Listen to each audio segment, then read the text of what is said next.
Oi, meu nome é Leandro e esse é o Respostas Bíblicas. Uma das perguntas que mais apareceram pra gente foi a seguinte: como os capítulos e versículos foram separados? E por que alguns capítulos começam no meio de um parágrafo? São ótimas perguntas, vamos lá.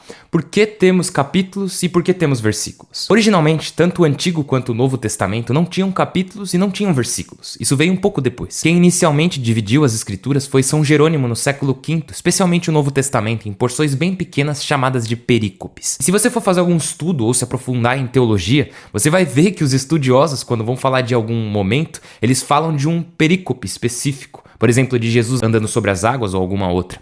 E eles juntam esses perícopes para obter uma espécie de contexto da passagem. E isso é usado até hoje. Depois, Stephen Langton, professor na Universidade de Paris e depois arcebispo da Cantuária, estabeleceu as divisões de capítulos modernas na Idade Média, por volta de 1227. Ele fez isso na Bíblia Vulgata. Mas a Bíblia inglesa de Wycliffe, de 1382, foi a primeira a usar esse padrão de capítulos. E depois quase todas as traduções da Bíblia seguiram essa divisão. Agora, a questão dos versículos. O Antigo Testamento hebraico foi dividido em versículos por um rabino judeu chamado Natan, em 1448. E Robert Estienne, também conhecido como Estevão, foi o primeiro a dividir o Novo Testamento em um padrão de versículos numerados. E isso foi em 1555. E essas divisões ganharam aceitação e hoje em dia são praticamente a norma. Então, para resumir, os capítulos foram separados na Idade Média, os versículos foram separados na época da Reforma, e antes de tudo isso eram apenas cartas. Os livros do Novo Testamento são cartas, os evangelhos são um relato da vida de Jesus.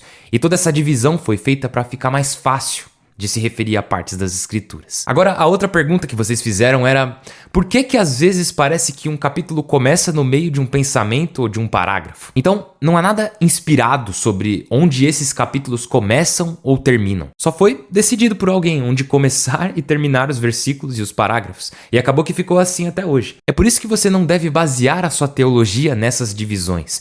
Leia a coisa toda, a Bíblia foi feita para ser lida por inteiro. Lembra sempre disso. Um bom exemplo é lá no livro de Apocalipse, que no final do capítulo 11, no versículo 19, João está tendo essa visão e ele diz o seguinte: abriu-se no céu o templo de Deus e apareceu no templo a arca da aliança.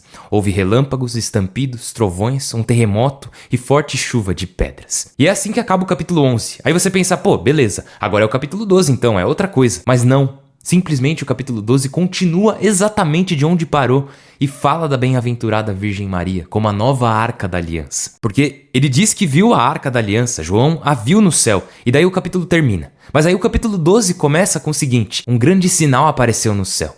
Uma mulher vestida do sol, a lua sob seus pés e na cabeça uma coroa de 12 estrelas. Ele te dá a descrição exata de Nossa Senhora de Guadalupe. Então, para entender o que exatamente João está tentando nos mostrar, os capítulos 11 e 12 precisam ser lidos juntos, assim como toda a Bíblia. Se você gostou desse vídeo e quer saber mais sobre o catolicismo e a Bíblia, se inscreve no canal e acompanha gratuitamente o podcast A Bíblia em um Ano. Te vejo por lá. Deus abençoe.